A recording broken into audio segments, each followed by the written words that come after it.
The Buddha walked through the forest, his sandals brushing against the soft earth beneath the towering trees. He paused. I followed closely, marveling at his serenity amidst the cacophony of the natural world surrounding us. "Do you hear the birds?" he asked, pointing toward a cluster of branches above, adorned with vibrant songbirds. "Yes, Master," I replied, the songs piercing yet soothing in their relentless harmony with nature. Their calls arise and fade, just as thoughts in the mind do, the Buddha said, his voice calm and steady. Why do we cling to some thoughts, allowing them to hold us captive in an unending cycle of suffering? I pondered his words, the questions striking deep chords within the restless turbulence of my own mind. The Buddha sat cross-legged on the forest floor, his motion fluid, as though untouched by physical weariness. We will speak of the mind today, and its nature. Restless as a swift river, he continued. Gesturing, he picked up a fallen leaf, turning it between his fingers, the delicate veins catching the morning light. This leaf has no control over the wind that carries it, yet it does not resist its journey. Our minds, too, are carried by winds of desire, aversion, and ignorance, shaping our every action and reaction. He placed the leaf gently on the ground before fixing his gaze upon me, his eyes piercing yet compassionate. But the river's flow can be observed, its patterns understood, its currents mastered with awareness and discipline. How do we master the river? Master? I asked, my curiosity ignited by his words and calm demeanor. He extended his hand, beckoning me closer, then pointed to a clear, still pond nearby, reflecting the sky. Look into the water. When still, it reflects the truth. When disturbed, it distorts, hiding the world's reality. The mind is like this pond. Only when still does it reveal the truth beyond the fleeting illusions. I stared into the clear water, entranced by its depth and stillness, my thoughts mirroring the reflections within. The science of the modern world, the Buddha began, now speaks of the mind's adaptability, its changeable pathways. They call this neuroplasticity, the shaping of the mind's channels through habits, intentions, and repeated actions. It is a discovery that mirrors ancient truths. What you practice, you become. What you focus on shapes you. I nodded, the connection between ancient wisdom and modern understanding striking a resonant chord within my mind. The practice of mindfulness is like sculpting the river's bed, guiding its flow toward clarity and understanding. Every breath you observe brings you closer to mastering the river's restless currents, he said, voice gentle yet firm. Begin by observing the breath, the Buddha continued, closing his eyes, his posture radiating profound stillness. I followed his lead, focusing on the rhythmic ebb and flow of my breath, feeling its cool touch. Thoughts will arise, just as waves ripple across the river's surface. Do not fight them. Do not follow them. Instead, watch them, as you would watch the clouds pass through the open sky. Detached, yet aware, the words guided me, helping me to observe my thoughts as they came and went, without resistance. This is the path to understanding the mind's nature, the Buddha said, his voice like a gentle stream.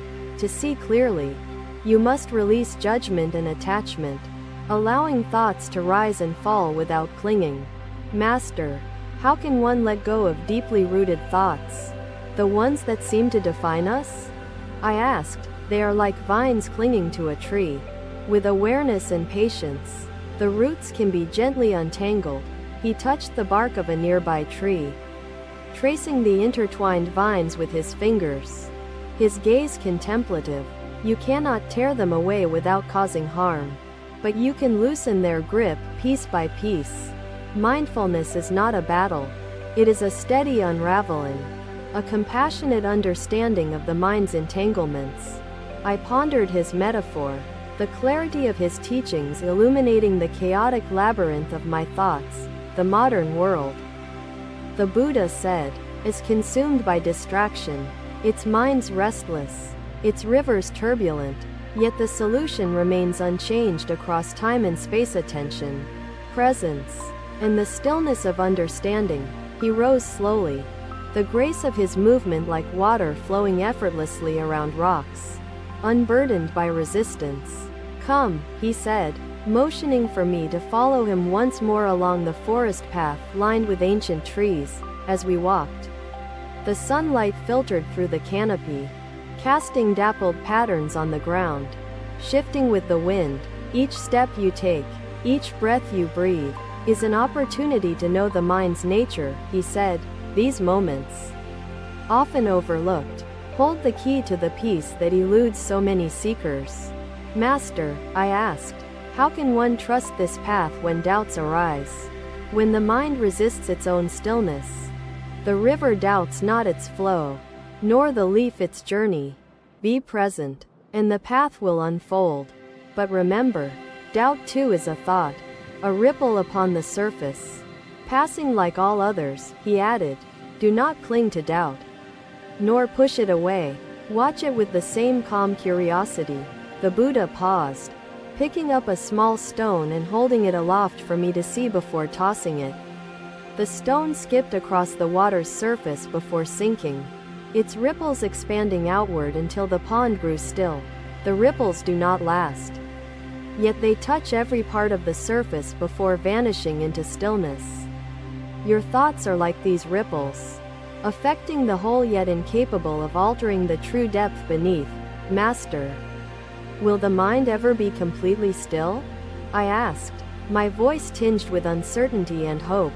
The stillness lies not in the absence of movement, but in the understanding of its nature, he replied. When you know the river, when you see its flow clearly, you find peace, even amidst its currents. I listened, the profound simplicity of his words unlocking doors to understanding I had long struggled to open. As the day wore on, we returned to the monastery. The teachings of the forest etched deeply in my mind. Through the days that followed, I practiced as he taught, observing my thoughts, my breath, my mind's ceaseless flow, and in this practice, I began to glimpse the stillness, not as an end, but as a way of being. Another day, the Buddha walked along the riverbank, his silhouette serene against the golden hues of the setting sun. I followed in silence, watching the interplay of light and shadow dance upon the water's gentle ripples. Do you see how the water reflects the sky? The Buddha asked, stopping to gaze at the river. Yes, Master, I replied, captivated by the stillness of his presence and the profound simplicity of his question. The reflection is clear because the river is calm, he said, gesturing to the tranquil waters before us. Yet even this reflection is an illusion, a fleeting image shaped by conditions that are ever changing. I pondered his words, feeling the weight of their implications settle like dew upon my mind. The self, the Buddha continued, is much like this reflection, a product of shifting conditions and impermanent elements. He stooped to pick up a handful of sand, letting it slip slowly through his fingers as the wind carried it. Consider this sand. Is it one thing, or is it countless particles, brought together by time and circumstance? It is countless particles, Master, I answered, the truth of his analogy striking me with sudden clarity. The self, too, is an assembly, a fleeting construct of body, sensations, perceptions, mental formations, and consciousness, he explained. Each part is impermanent, arising and ceasing in a dance as old as existence itself. We continued walking, the sound of our footsteps blending with the soft murmur of the river's flow. A modern understanding of the mind, the Buddha began, speaks of neural pathways, connections that give rise to identity. Science now shows us that even these pathways are impermanent, reshaped by experience, learning, and intention. It is fascinating, Master, I said, marveling at how ancient wisdom converged with the discoveries of the present. Yes, he replied. And this convergence reveals a deeper truth that what we believe to be, I, is ever-changing. But if the self is an illusion, Master, I asked, how should we relate to this understanding in daily life? To see the self as illusion is to free oneself from its chains, the Buddha said. His voice unwavering, it is not to deny its existence, but to understand its nature and to cease clinging to it.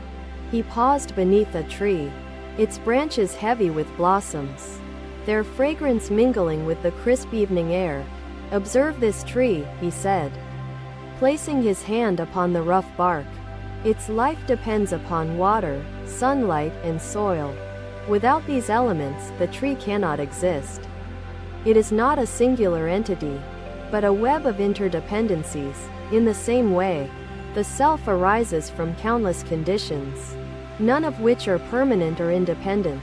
I reached out to touch the tree, feeling the coarse texture of its bark beneath my fingers, grounding me.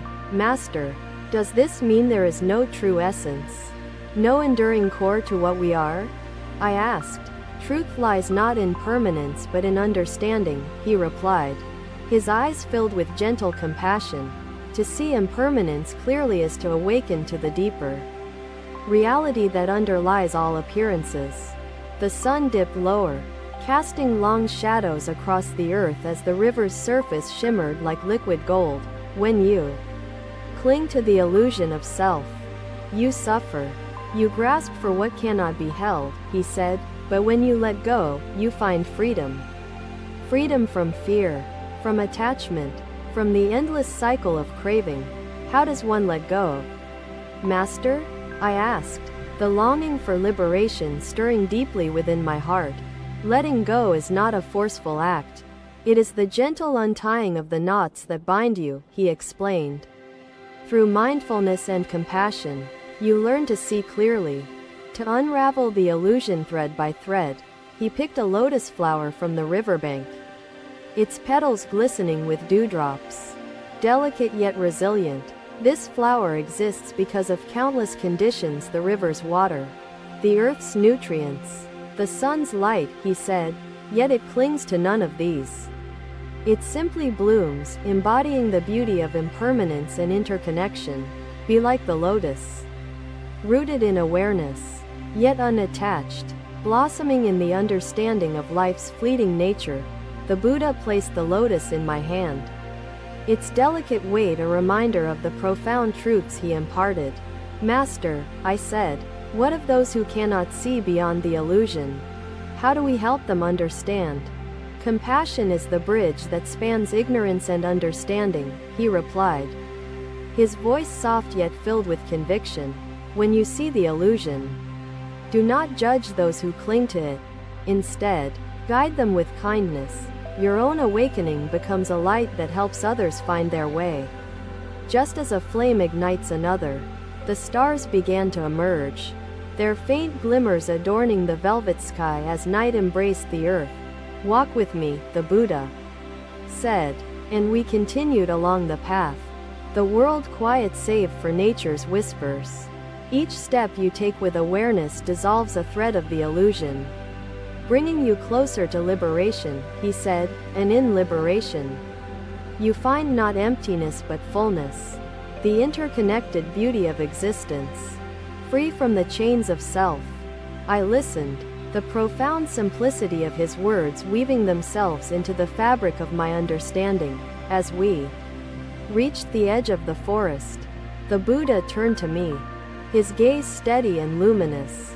Remember, the self is but a reflection upon the water. Look deeper, and you will see the truth. See the water for what it is, not for the fleeting image it holds, he said, his voice unwavering. And with that, the Buddha continued walking into the night, his presence a beacon of wisdom and peace. Another day, the Buddha stood beneath a towering banyan tree, its roots sprawling and intertwining with the earth's surface. The morning sun bathed the grove in soft light, illuminating the intricate network of roots beneath the dense canopy. Do you see the roots? The Buddha asked, his voice calm as he gestured toward the tree's complex base. Yes. Master, I replied, marveling at the intertwining patterns that seemed to reach endlessly into the soil below. These roots are not isolated. They are deeply connected to the earth. The fungi, the unseen web of life. He knelt, tracing a root with his hand, his touch light yet deliberate as he examined the soil around it. Much like these roots, all existence is interconnected, bound by invisible threads that unite all beings, he said. The modern world now speaks of networks, both in nature and in the human brain's intricate connections, the Buddha continued. Neuroscience reveals that neurons do not function in isolation but form a vast, interdependent network, he explained. Similarly, the teachings of Buddhism have long observed the web of interbeing, the unity of all existence. I listened intently, feeling the profundity of his words resonate deeply within the chambers of my heart. He rose slowly, his movement graceful, like water flowing effortlessly around the obstacles in its path. We suffer because we see ourselves as separate, as independent entities disconnected from the world, the Buddha said. When we understand our interconnection, compassion arises naturally, and the chains of suffering dissolve. How can one see this truth amidst the chaos of life? Master? I asked, seeking clarity in his wisdom. Look around you. Observe deeply. The trees, the air, the soil, they are not separate, but parts of the whole. Your thoughts, your actions, your intentions, they ripple across this web, touching countless beings near and far, he explained. The Buddha picked a fallen leaf from the ground, holding it aloft as the light illuminated its veins. This leaf exists because of the tree, the water, the sunlight, and countless unseen conditions, he said. Though it appears separate, it is deeply connected to all that surrounds it. See yourself as the leaf, not alone, but part of the intricate web that binds all existence, he continued. I held the leaf, its delicate structure a symbol of the interdependence the Buddha spoke of so eloquently. Master, how does one cultivate compassion for all beings when suffering blinds us to their interconnectedness? I asked. Compassion begins with understanding. When you see the unity of all life, the boundaries of self and other dissolve, he said. Start with mindfulness. Observe how your thoughts and actions affect the world around you, even in subtle ways. Science now shows that compassion transforms the brain, rewiring it for joy and empathy, the Buddha explained. Similarly, Buddhism teaches that acts of compassion purify the heart, leading to awakening and liberation. The Buddha paused, his gaze resting on the horizon where the sunlight danced upon the rippling surface of a pond. Look at the water. Every ripple touches the whole surface, spreading outward until it merges with the stillness. Your life is like this ripple, a force that touches the lives of others in ways unseen yet profound. As he spoke, the simplicity and depth of his teachings unraveled the complexity I once saw in life's interconnectedness. How does one remain mindful of this truth when distractions cloud the mind? Master? I asked. Practice presence. Each moment is an opportunity to see deeply, to reconnect with the web of existence, he said. Walk with awareness. Breathe with intention. Let each step remind you of your connection to the earth beneath. Your mindful presence awakens the mind to its interdependence, dissolving the illusion of separation, the Buddha added. The wind stirred the trees, their branches swaying in harmony, as if responding to the profound truths spoken. The Buddha extended his hand toward a flower, blooming nearby, its petals vibrant with color and life. This flower depends upon countless conditions for its beauty and existence. It does not cling but simply thrives, he said. Be like this flower, live fully in the present, rooted in awareness yet unattached to the fleeting, he added. How can attachment be overcome? Master, when the heart clings so tightly to desires and fears. I asked. Attachment arises from ignorance, from the belief in separation. See clearly, and attachment dissolves like mist in sunlight, he said, through mindfulness and compassion. You untangle the threads of ignorance, revealing the unity that lies beneath, the Buddha explained. Do not resist or deny attachment. Observe it, understand its nature, and let it fall away with wisdom. His words illuminated the path forward, unraveling the complexities of my struggles with attachment and longing. As the day wore on, we continued to walk, the grove alive with the sounds of nature in harmony. The Buddha stopped beside a stream, its waters flowing gently, reflecting the light in shimmering patterns. Consider this stream. Each drop is part of the whole, moving in harmony, yet distinct in its journey, he said. Life is like this stream, a flow of interconnected moments, shaped by conditions, yet unified in its essence. Master, I asked, how can one guide others to see this truth when they resist or misunderstand? Guide them with kindness and patience. Your own awakening becomes a light, illuminating the path for others, he said. Speak not to persuade, but to inspire. Live your truth, and others will see the unity reflected in your being. The stars began to emerge, their faint glow spreading across the vast canvas of the evening sky. Every star you see is part of the cosmos, distant yet deeply connected to the whole, the Buddha said. Let this truth remind you of your place within the vast web of existence, infinite yet humble. And as night embraced the earth, the Buddha's words became the light that illuminated the interconnectedness of all life. Resistance only deepens suffering. The disciple bowed his head, contemplating the meaning of acceptance. Thank you for watching. Buddha's teachings are always with you. Subscribe to our channel and we will see you in the next video.